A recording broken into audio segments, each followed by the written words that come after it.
ni Kagera Sukari wana Kurukumbi dhidi ya Singida Black Stars saa 1 usiku. Mechi 3 hapo kesho kitarajiwa kupigwa. Bwana, wekundu wa Msimbazi Simba bado wapo kanda ya Ziwa. Wanakwenda kwenye uwanja ambao kwa miaka hivi karibuni umekuwa ni mgumu sana kwa upande wao. Pasipo ya uwepo wa mlinda mlango Jibrila Kasari. Huku kukiwa na mazingira ambayo sio mazuri sana kwa mchezaji naweza kusema ndio mwenye thamani zaidi kwa hivi sasa ndani ya uwanja, Libase Gay. Nimemsikia kocha anasema kwamba alipata maumivu ya enka tangu akiwa Rwanda kwenye pre-season, sio bana? Sasa naanza kutafakari anacheza akiwa na maumivu.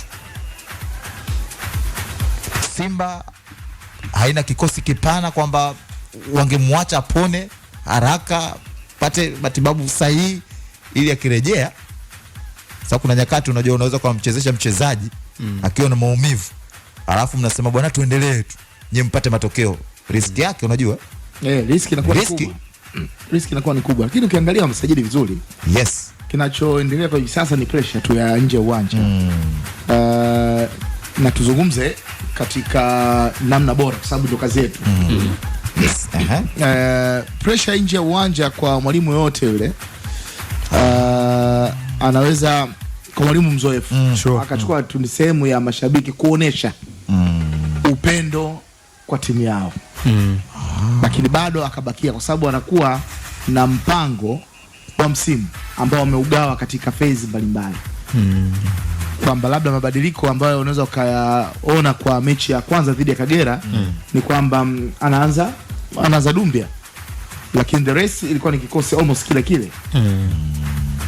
Jabal. Yes, na Jabal pia. Yes, midfield. Lakini mtaja yes, Libase Gay moja kati ya watu ambao wameleta utofauti kwa upande wa Simba. Lakini msimu yupo ambaye tumeona Coastal Union msimu uliopita katika michezo ya ligi kuu akionyesha uwezo mkubwa mno.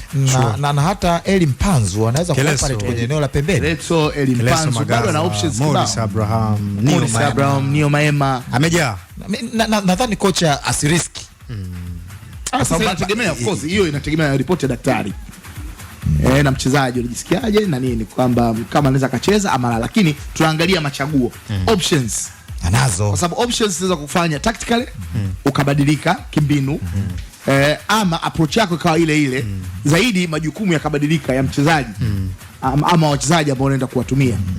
Kwa kwangu kwa sababu mechi ya kwanza ambayo tuliamini ingeweza kuleta pressure baada ya kutoka kwenye derby dhidi ya Yanga, lakini bado kashinda mechi akiwa pungufu. Amecheza muda mrefu akiwa pungufu. Tunajua Pamba intensity yao, mchezaji wao kwa nyumbani wako very aggressive, lakini bado unaweza kaona kwenye mizania bado Beka ana timu ya kuweza kumpa ushindi. Na kwangu mimi kupunguza pressure ya kikosi ndio akabakia na mpango kazi wake. Najua Ayubu atazungumza vinginevyo, lakini Ibrahim Dumbia anaweza kaanza kama kawaida. Unasema Ibrahim Dumbia anaanza katika eneo la ushambuliaji. Yes. Wewe unaishi na unaendelea kubaki na maono ya mwalimu Beka, kwa sababu wakati mwingine unaangalia vitu vingi, physicality yake, kama mnasema aina ya uwanja, tunapiga mpira mirefu, tunapiga cross, hatuna nafasi ya kupiga pasi fupi kwa maana ya transition ya kushambulia. Kwangu mimi kwa nature uwanja wa Kirumba, kwa physicality ya Ibrahim Dumbia na kwa uhitaji wa mechi, kwa sababu najua Pamba ni aina ya timu ambao wanapenda sana kugongana. Kwangu Dumbia ningempa nafasi ya kucheza. Lakini kwa before hatujama kwa nani hapo kwa Dumbia bado wewe unasemaje? Mimi kwa Dumbia unajua changamoto ya Dumbia unajua ni mtu ambaye anajadiliwa sana hivi sasa, unajua of course kwa Dumbia ni mchezaji ambaye yes yuko physical, mrefu, anaweza kanufaisha Simba kuja na option nyingine namna ambavyo anataka kushambulia, lakini kuna baadhi ya vitu Ibrahim Dumbia hana, na ndio kitu ambacho imekuwa kama anakuwa mchezaji ambaye haicompensate vizuri kwenye safu ya ushambuliaji timu ya Simba. Mfano aina ya washambuliaji kama Dumbia ambao warefu wana miili, sifa yao kubwa ni holding up play, kuweza kukaa na mpira ili wengine waje. Lakini ukija ukiangalia Dumbia control ya kuweza kuhifadhi mali watu waje bado ni changamoto. Swali la msingi hapo, je, timu inacheza kwa kumtazama yeye as a central striker, kwa sababu kuna nyakati mipira haifiki. Sasa kama Dumbia anapewa lawama, nakumbuka hata ukirifaa mechi ya Kagera, ukirifaa mechi ya Kagera, jibu ni ndio. Timu ilicheza kwa kumzunguka yeye, lakini na alifanyiwa service ya kutosha. In fact ndio sababu aligongesha mwamba. Okay. Attempt moja wapo. Na kwa dakika ambazo walicheza kiwanjani, yeye ndo alikuwa prime target. Simba wakipita kushoto, wakipita kulia, aidha kwa mawinga ama kwa mafullbacks kufanya overlap na kupiga crosses, ama Anise ama Libase wakishuka chini kupokelea mpira kwenye maeneo ya unajua kwenye deep areas, alafu wakawa wanapiga passes in behind kuweza kumpata aweze kufunga ama kumtenzea nafasi za kufunga. Yeye alikuwa ni mtu ambaye anapaswa kufunga kwa ajili ya Simba kwa ile siku, na ni wazi mwalimu amefanikiwa kwa ushawishi viungo wake washambuliaji kumtazama na kumlisha Ibrahim Dumbia, na ndio maana tulikiona kile kitu ambacho tulikiona. Na mimi binafsi yangu kwanza sidhani performance za Dumbia so far zimekuwa za kusikitisha kiasi hicho ama zimekuwa dhaifu kiasi hicho. Cha kwanza ni mijineno tu ambayo ni kwa sababu anacheza ni kampeni au agenda fulani zinaendeshwa hivi. Ni kwa sababu anacheza Simba. Ni kwa sababu anacheza Simba. Na ni kwa sababu Yanga wamemsajili Peter Sharulilo. Si unaelewa? Ni kwa sababu Dumbia anacheza Simba. Kwa nini usimchukue sawa? Simba Yanga wamemsajili Peter Sharulilo. Kwa nini watu wasimchukue yule Sheikh Nature? Yes. Yule sasa ana pressure yake inamezwa na Peter. Jina la Peter Sharulile ndio ambalo linatangulia kwenye majadiliano. Yule Ture anasaulika kabisa. Uweza amini. Yaani Ture hana pressure. Katika watu wanapaswa kuwa na msimu bora ligi kuu Tanzania bara 26-27 ni Sheikh Nature. Hana pressure moja kwa moja. Yanga wasipofunga magoli 50 msimu ujao, Sheikh anaweza asidaiwe sana kama ambavyo Peter atadaiwa. Ushaona? Na kwa kumlinganisha kwenye fikra, kwenye vijue vya kimazungumzo kama vya kidijitali, mashabiki wa Yanga wanawajaza pressure mashabiki wa Simba wa kumleta Peter kwenye mazungumzo ya Ibrahim Dumbia kila wakati. Na mashabiki wa Simba nao wanajaa kwenye mfumo, wanamwona striker wao hatoshi. Wakati ukirejea kwa Peter naye anakosa vile vile, na yeye anafanya madhaifu yake tu pia chungu mzima. Na ukienda kwenye msingi wa takwimu, kwa mfano games za kirafiki kuelekea kwenye msimu mpya, Dumbia alicheza 5 akafunga mara 2. Yule Peter alicheza mechi nadhani 2 amefunga 1. Kwa hiyo kwenye Mzania unaona kabisa kwamba hakuna tofauti kubwa sana baina yao. Hapo mpira ni takwimu. Kama unatumia takwimu, yani ukitumia takwimu, hapana. Takwimu kuna kitu zinatunyima. Hazungumzi kila kitu. Hazitupi kila kitu kwa mchezaji. Kwa sababu takwimu unaweza kaa umefunga labda goli 10 katika michezo 15. Lakini tunatakiwa tukujaji kwenye vitu vingine vya ziada. Japokuwa mshambuliaji wa kati sifa yake kubwa ni kuweka mpira nyavuni. Hivyo vingine ni vya ziada. Ndio hapo sometimes sasa unaisaidiaje timu? Sio tu kuweka mpira kwenye nyavu. Unaisaidiaje timu kwamba kwanza pale kupeleka kwanza shinikizo, wewe ndio mtu wa kwanza kwa adui, lakini tunashambuliwa sisi, tunafanywa pressing, wewe ndio escape route yetu. Tunapiga mipira mirefu inakaa. Kwamba unahifadhi mali watu wa kusogelea tuanze kucheza. Sasa kama first touch yako mbovu, mpira ukija umegonga umeenda kule adui kachukua, wanaanza tena. Yaani utusaidie sisi kukaa na mpira juu. Yaani wewe unataka sisi twende tu wide tupige crosses upige vichwa.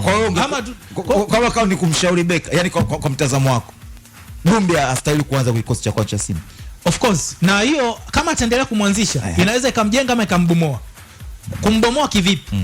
Kadri atavyokuwa anacheza, maneno yanazidi kuwa mengi. Kwa hiyo mchezaji ile hali ya kujiamini inapotea. Afu akaando akapotea moja kwa moja. Lakini unapoonyeshwa imani na kocha, watu wanaongea kocha anambia bwana wewe kesho unaanza. Mechi inayofuata unaanza. Inaweza ikakujenga kisaikolojia kwamba nina imani ya kocha hata kama watu wakiongea. Mimi anayenipanga ni kocha. Mimi nafanya kazi na kocha. Kwa hiyo inaweza ikafanya hali ya kujiamini ikaongezeka, akaweza kufunga. Lakini hebu tukae chini tuanze kuangalia washambuliaji waliondoka Simba na Ibrahim Dumbia. Dese Mkwala. Weka Dese Mkwala, weka Ibrahim Dumbia. Weka Lionel Ateba, weka Ibrahim Dumbia. Wale walikuwa ni washambuliaji ambao wanacheza kwenye staili ya Simba zaidi kuliko Ibrahim Dumbia. Lakini kwa kocha yupi? Lakini pia kwa muda huu bwana Edgar pia huyo Mkwala huyo. Mmesahau wimbo kuhusiana na Dese Mkwala. Ateba mmesahau mwanzo. Yaani Simba kama kuna kitu kimetokea hivi sasa hivi. Kila mshambuliaji anayetua pale kwa kundi la Simba watu wanaanza kumcompare na John Rafael Boko, Medi Kagere, Emmanuel Okwi. Changamoto ni hiyo. Gani? yani unajua kuna wakati unapata ukakasi kwa sababu mechi ya kwanza ya ligi, si ndio? Kahiti crossbar anakwenda kwenye mechi ya pili. Kwa nini mwalimu asimpe? Hajacheza ni mwalimu ajipe pressure. Na mtu afanye mazoezini, anaonyesha mazoezini. Yes, kwa sababu mwisho wa siku game plan inaanzia wapi? Si mazoezini? Yes. Si ndio? Kuna changamoto ndogo ndogo, of course. Sio kila mchezaji anaweza kaiko perfect kwa 100%. Sahihi. Lakini mwalimu anaona kabisa na mpanga Ayubu kwa sababu naenda kukutana na mpinzani mwenye sifa hizi. Sahihi. Sure. Si ndio? Kwa kuna wakati unamuelewa Beka kwa nini kaanza mechi ya Yanga. Sahihi. Kaanza mechi ya Kagera. Unaona bwana? Na kujiamini kwa mshambuliaji ni kufunga goli. Sure. Ama magoli. Wengine anasubiri goli la kwanza tu. Alafu tumuone mtu tofauti kabisa. Osimhen tuambie bwana. Mtu tofauti kabisa. Hapa. Lakini pia Dumbia toa kinyago. Wewe ni Osimhen. Ila kaka, unajua sometimes kocha anaweza kawa na imani na wewe lakini wewe ukawa plan yake ina backfire kila wakati. Sio unapata concept. Unaenda kucheza dhidi ya Pamba. Mshambuliaji wako Ibrahim Dumbia ambaye unategemea akusaidie kuanza kumanmark wale mabeki ambao wako very physical wa Pamba. Alafu asifanye hiyo kazi. Ina maana Pamba atakuwa kwanza wana faida, watakuwa kwa comfortable kuanzisha mashambulizi. Lakini kwenye kumark wanakuwa ni rahisi zaidi kwa sababu wanakuwa na mshambuliaji ambaye anakabika. Sababu yes anategemea zaidi mwili wake. Kwa beki inakuwa ni rahisi kukaa na wewe.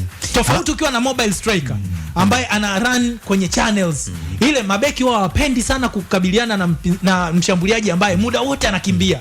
Ile kwa sababu inamfanya yeye atoke aende kwenye maeneo ambayo anaacha kwenye eneo lake la kukaba. Sasa unapokuwa unacheza na mshambuliaji ambaye yupo static, inakuwa ni kazi rahisi sana kwa mabeki. Sawa. Unataka kusikia kitu cha ajabu kuliko vyote sasa? Kwamba kama unaitazama vizuri game ya Ibrahim Dumbia, kama umtazama vizuri sana, hata kesho na kuruhusu mtazame tena. Sawa. Na kadi ambavyo mnamfanya awe kwenye spotlight ndivyo ambavyo tunaendelea kuwa kwenye mazingira magumu. Siko Simba Sports. Sawa, mimi nitamtazama. Siko Simba Sports. Kwamba yuko Simba Sports, haina shida. Twende kazi. Katika eneo ambalo haupaswi, kwa maoni yangu binafsi, upaswi kumtazama na kumwekea kama miongoni mwa vitu ambavyo vinapatikana kwenye profile yake ni matumizi ya nguvu. Kama umwangalia vizuri, sio striker ambaye akienda mwili kwa mwili anashinda mambo mengi.